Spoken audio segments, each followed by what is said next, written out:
Beginilah suasana di malam hari di kedai. Yap, yang pasti suasananya itu udah mulai sepi karena sekarang udah jam setengah 12 malam. Beda lagi kalau kita ada di jalan besarnya. Bisa dibilang ini udah masuk ke perumahan gitu, jadi nggak di jalan rayanya. Sebelum tutup, yang pasti kita rapikan dulu jual beli hari ini. Kita hitung-hitung dulu berapa pendapatan kita hari ini, kita susun dulu uangnya. Jadi kita bisa ngitung pengeluaran kita untuk hari esoknya, karena namanya jualan pasti uangnya kita putaran lagi untuk jualan besoknya.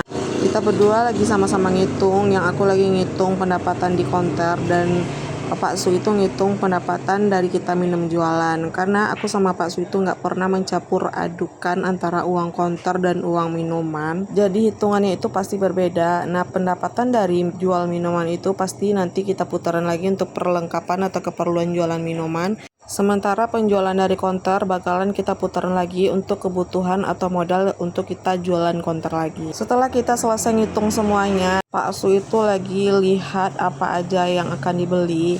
Singkat cerita, ini Pak Su udah pulang dari beli keperluan untuk jualan besok, karena udah ada beberapa minuman yang habis. Besok itu kita jadi nggak kelabakan karena yang ini habis, yang itu habis, sementara orang belanja juga kan. Pak Su juga mau oleh-oleh seperti biasa. Kalau Pak Su itu udah pergi ke warung, pasti ada aja yang dibawa pulang.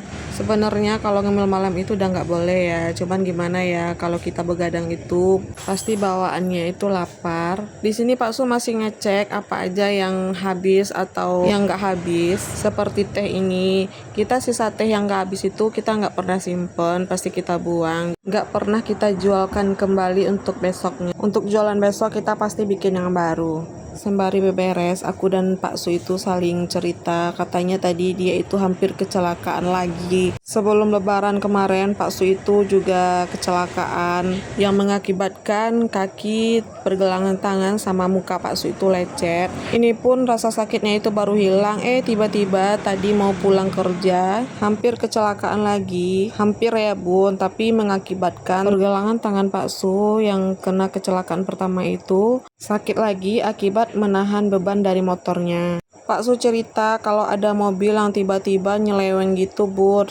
Hampir saja terjadi kecelakaan beruntun karena motor yang di depan Pak Su itu udah di depan mobil tersebut, dan Pak Su menahan motornya agar orang yang di depan Pak Su tuh nggak ketabrak, dan Pak Su juga hampir ditabrak sama orang di belakangnya.